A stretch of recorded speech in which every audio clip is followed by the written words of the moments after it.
Hey traders, welcome all. Krishna here. So market ரொம்பவே வாலட்டைலாக இருந்துச்சு yesterday வர. ஸோ எஸ்டர்டே வந்து ஒரு பிக் அனௌன்ஸ்மெண்ட் வந்திருக்கு. ஸோ உங்கள் எல்லாத்துக்கும் தெரிஞ்சிருக்கும்னு நினைக்கிறேன். ஸோ ட்ரம்ப் எகெயின் பாருங்கள் 90 டேஸ் வந்து பாஸ் பண்ணி வச்சிருக்காரு.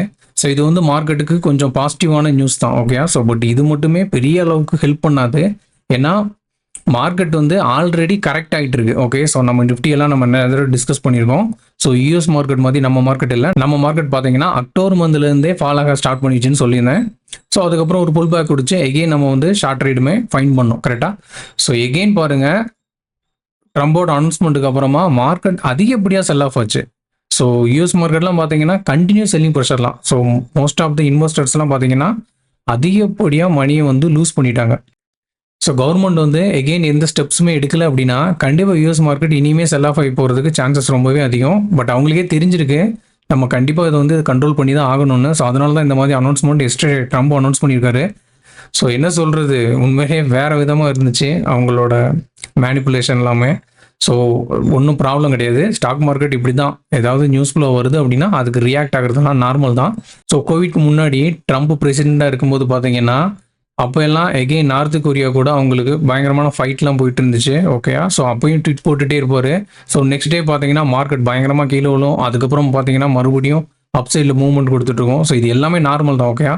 ஸோ ட்ரம்ப் வந்துட்டார் அப்படின்னா ஸ்டாக் மார்க்கெட் வந்து நல்ல வாலட்டைலாக இருக்கும். அதில் எந்த ஒரு மாற்று கருத்துமே இல்லை.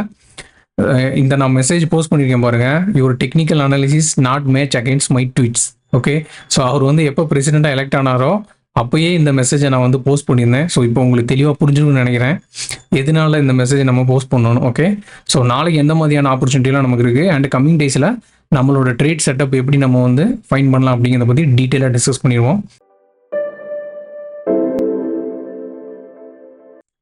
ஸோ ஆல்ரெடி நான் வந்து கிளியராக சொல்லியிருந்தேன், இங்கே இருக்கும்போதே நம்ம வந்து ஃபைன் பண்ணிட்டோம், கரெக்டாக. ஸோ அதுக்கப்புறம் கண்டினியூவாக மார்க்கெட் செல் ஆஃப் ஆச்சு. ஸோ லாஸ்ட்டாக நம்ம வீடியோ போஸ்ட் பண்ணும்போது இந்த இடத்துல இந்த கேண்டில் ஃபார்ம் ஆகும்போது தான் சொல்லியிருந்தேன் மார்க்கெட் வந்து எகெயின் கேப் டவுனில் ஓப்பன் ஆகி செல்லிங் ப்ரெஷரில் போகிறது தான் பாசிபிள் அதிகம். இந்த ட்ரெண்ட் லைனை வந்து கட் பண்ணிச்சு அப்படின்னா இந்த லோ வர வரலாம்னு நான் சொல்லியிருந்தேன். ஸோ இந்த லோ வந்து உங்களுக்கு தெரியும், இது வந்து ஒரு இம்பார்ட்டன்ட் சப்போர்ட் லெவல்னு. ஸோ லாஸ்ட் மந்த் பாருங்கள், இங்கேருந்து தான் மார்க்கெட் நல்லா ரெக்கவரி ஆகி மேலே போச்சு. ஸோ அதுக்கப்புறம் இந்த ஜோனில், அதாவது 23,700 ஜோன்லேருந்து ரெசிஸ்டன்ஸாக ஆக்ட் ஆகி அங்கேருந்து தான் செல் ஆஃப் ஆச்சு. ஸோ இப்போ பாருங்கள், எக்ஸாக்ட்லி இந்த ட்ரெண்ட் லைனில் தான் இருக்குது, கரெக்டாக. ஸோ இதை வந்து இனியும் பிரேக் பண்ணல. ஸோ நாளைக்கு வந்து அதிகப்படியான கேப் அப்பில் தான் ஓப்பன் ஆக போகுது.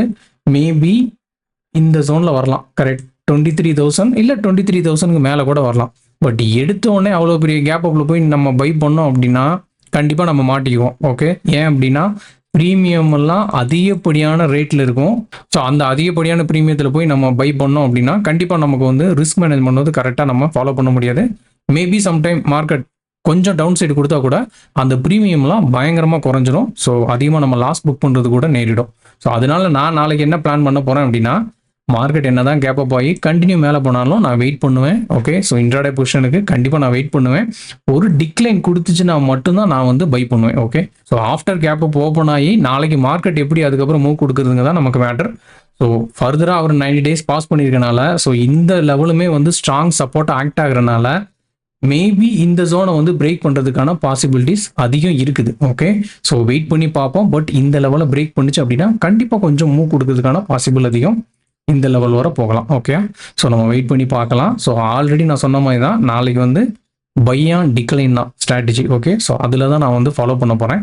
அண்ட் அதுக்கப்புறம் பார்த்தீங்கன்னா இண்டிவிஜுவல் ஸ்டாக்ஸ் பற்றி நம்ம டிஸ்கஸ் பண்ணிடலாம், ஓகே. ஸோ உங்களுக்கே தெரியும் அதிகப்படியாக செல் ஆஃப் ஆனது பார்த்தீங்கன்னா ஐடி ஸ்டாக்ஸ் தான், ஓகே. ஸோ அது வந்து ஐடி ஸ்டாக்ஸ் பார்த்தீங்கன்னா அதிகப்படியான செல் ஆஃப் ஆச்சு. ஸோ அதோட ட்ரெண்டுமே வந்து பீரிஷாக இருந்துச்சு. ஸோ ஆஃப்டர் ட்ரம்போட அனௌன்ஸ்மெண்ட்டுக்கு அப்புறமா ஐடி ஸ்டாக்ஸ் பார்த்தீங்கன்னா ஹெவியாக ஃபால் ஆச்சு. ஸோ மேபி அதில் வந்து நமக்கு ஆப்பர்ச்சுனிட்டி கிடைக்கிறதுக்கான பாசிபிலிட்டிஸ் ரொம்ப ரொம்ப அதிகம். ஸோ இதுவும் பாருங்கள், இன்ஃபோசிஸ் எல்லாம் வந்து 3 டேஸ்க்கு முன்னாடி, அதாவது மண்டே வந்து நம்ம ஃபைன் பண்ணியிருந்தோம் இந்த ஸ்டாக்ஸ் வந்து மேலே போகிறதுக்கான பாசிபிலிட்டிஸ் அதிகம்னு. ஸோ அது எல்லாத்தையுமே நான் டெலிகிராம் சேனல்லையுமே அப்டேட் பண்ணியிருந்தேன். அண்ட் ப்ரைவேட் டெலிகிராம் சேனலில் கூட அப்டேட் பண்ணி அதில் ட்ரேட் எல்லாம் எடுத்துருந்தோம், ஓகே. ஸோ இங்கே பார்த்தீங்கன்னா தெரியும், கேப் அப் பாசிபிள் டுமாரோன்னு சொல்லியிருந்தோம். அதாவது மண்டே சொல்லியிருந்தோம் ஐடி வந்து எகெயின் பாசிட்டிவில் போகிறதுக்கு பாசிபிள் அதிகம்னு சொல்லியிருந்தோம். நினச்ச மாதிரியே வந்துச்சு. ஸோ இதை வந்து நான் ஏன் பப்ளிக் டெலிகிராம் சேனலில் அப்டேட் பண்ணல அப்படின்னா, அன்னைக்கு உங்களுக்கே தெரியும் மார்க்கெட் ரொம்ப வாலட்டைலாக இருந்துச்சு. ஸோ அந்த இடத்துல வந்து என்ன சொல்கிறது, ப்ராபபிலிட்டி குறவாக இருந்ததுனால தான் நான் எந்த ஒரு அப்டேஷனுமே கொடுக்கல. அதுக்கப்புறம் பார்த்தீங்கன்னா செவ்வாய்க்கிழமை வந்து நான் தெளிவாக அப்டேட் பண்ணியிருந்தேன். ஸோ மார்க்கெட் அங்கேருந்து ரிவர்சல் ஆகும்போதே கிளியராக அப்டேட் பண்ணியிருந்தேன். இங்கே பார்த்தீங்கன்னா தெரியும் நிஃப்டியெல்லாம் நல்லாவே டவுன் போச்சு. ஸோ எஸ்டர்டே வந்து ஒரு பிக் மூவ் வந்து நடக்கிறதுக்கான பாசிபிலிட்டியும் எக்ஸ்பெக்ட் பண்ணிட்டு இருந்தேன் டவுன் சைடில். மேபி நிஃப்டி வந்து பிரேக் பண்ணுச்சு அப்படின்னா புட் ஆப்ஷன் எடுத்து நான் கேரி ஃபார்வர்ட் பண்ணுவேன். பட் எஸ்டர்டே அந்த மாதிரி எதுவுமே நடக்கல. பட் ஸ்டாக்ஸ் வந்து கொடுத்துச்சு. ஓகே, ஸோ பேங்கிங் ஸ்டாக்ஸ் எல்லாம் பார்த்தீங்கன்னா எஸ்பிஐ எல்லாம் செல் ஆஃப் ஆச்சு. அண்ட் அகைன் மெட்டல் செக்டருமே செல் ஆஃப் ஆச்சு. ஸோ நாளைக்கு நம்மளோட ஃபோக்கஸ் என்னன்னா ஐடி செக்டர் தான். ஸோ ஐடி ஸ்டாக்ஸ் எல்லாமே புல்லிஷாக போகிறதுக்கான பாசிபிலிட்டிஸ் ரொம்ப அதிகம். ஸோ கண்டினியூவாக பிக் கேப்பபிள் ஓப்பன் ஆகிறனால நம்ம பொறுமையாக தான் பார்த்து ட்ரேட் எடுக்கணும். ஸோ அதை வந்து மறந்துடாதீங்க.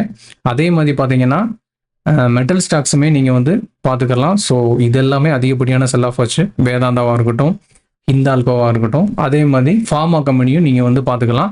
And one more thing guys, banking stocks வந்து ரொம்பவே ஃபால் ஆகலை. ஓகே, நான் சொல்கிறது ப்ரைவேட் பேங்க்ஸும் சரி, பப்ளிக் செக்டர் பேங்க்ஸும் சரி, நீங்கள் நல்லா போய் பார்த்தீங்கன்னா தெரியும். நம்மளோட நிஃப்டி பார்த்தீங்கன்னா நல்லா ஃபால் ஆச்சு. ஸோ இந்த லோக்கே வந்துருச்சு. பட் பேங்க் நிஃப்டி பாருங்க அதிகப்படியாக ஃபால் ஆகலை, நல்லாவே ஹோல்டு பண்ணிட்டு இருக்கு. ஸோ இது எத்தனை பேர் நோட் பண்ணீங்கன்னு தெரியல. மேபி நீங்கள் நோட் பண்ணியிருந்தீங்க அப்படின்னா கமெண்ட் பண்ணலாம். ஓகே, ஸோ பேங்க் நிஃப்டி வந்து நல்ல மார்ஜினலாக புல்லிஷாக இருக்குது. ஸோ இதுலேயும் வந்து நீங்கள் கான்சன்ட்ரேட் பண்ணலாம். அண்ட் நான் ஆல்ரெடி சொன்ன மாதிரி ஐசிஐசிஐ பேங்க், ஆக்சிஸ் பேங்க், அதுக்கப்புறம் பார்த்தீங்கன்னா ஹெச்டிஎஃப்சி பேங்க். ஸோ இது எல்லாமே நல்ல மூவ் கொடுக்கறதுக்கான பாசிபிலிட்டிஸ் ரொம்ப ரொம்ப அதிகம். ஸோ ஐசிஐசிஐ பேங்க் பார்த்தீங்கன்னா பேங்க் நிஃப்டி மாதிரியே தான் ட்ரெண்டில் மூவ் கொடுத்துட்ருக்கு. ஸோ இதுவுமே நம்ம வந்து லாங் சைடு எடுக்கிறது பார்க்கலாம். ஸோ அதே மாதிரி ஹெச்டிஎஃப்சி பேங்குமே மார்ஜினலாக புல்லிஷாக தான் இருக்குது. ஸோ இதுலேயும் நம்ம லாங் எடுக்கிறது பார்க்கலாம். ஸோ கண்டிப்பாக நாளைக்கு வந்து ஒரு பெரிய கேப் அப், அதில் எந்த ஒரு மாற்று கருத்தும் இல்லை. So after gap up open ஆனதுக்கு அப்புறமா நம்ம ட்ரேட் பண்ணுறது தான் மேட்டர். ஸோ ரொம்ப பொறுமையாக ட்ரேட் பண்ணுங்கள். ஜஸ்ட் பிளைண்டாக ஃபஸ்ட் கேண்டிலே போய் என்ட்ரி எடுக்கணும், இல்லை குயிக்காக ஒரு ஸ்கால் பண்ணணும்லாம் நினைக்காதீங்க. ஏன்னா ப்ரீமியம்லாம் பயங்கர அதிகப்படியான மூவ் கொடுத்துருக்கோம். அண்ட் உங்களை மாதிரியே நிறையா பேரும் என்ன நினைப்பாங்க அப்படின்னா போய் பை பண்ணணும்னு நினைப்பாங்க. ஸோ அதே மாதிரி பிக் பிளேஸ்லாம் பார்த்தீங்கன்னா ஹெவியாக வந்து ஷார்ட் பண்ணி வச்சுருப்பாங்க call and put. Okay, so but நாளைக்கு மார்க்கெட் வந்து அதிகப்படியான கேப் அப் ஆகிறதுனால அவங்க எல்லாருமே கண்டிப்பாக அவங்களோட பொசிஷன்ஸை கவர் பண்ணுவாங்க. ஸோ அதனால் என்ன ஆகும் அப்படின்னா ப்ரீமியம் பயங்கரமாக வெடிச்சிட்டு மேலே போகும். ஸோ அதனால் நீங்கள் ரொம்ப கவனமாக நாளைக்கு வந்து ட்ரேட் பண்ணணும். ஸோ எகெயின் நான் வந்து அப்டேட் பண்ணுறேன் டெலிகிராம் சேனலில். உங்களுக்கு எதுவும் டவுட்ஸ் இருந்துச்சு அப்படின்னா கமெண்ட் பண்ணுங்கள். அண்ட் நம்ம ஷேர் பண்ணுற கண்டென்ட் உங்களுக்கு யூஸ்ஃபுல்லாக இருந்துச்சு அப்படின்னா சப்ஸ்கிரைப் பண்ணுங்கள். அண்ட் உங்கள் ஃப்ரெண்ட்ஸுக்குமே ஷேர் பண்ணுங்கள். தேங்க்யூ, பாய்.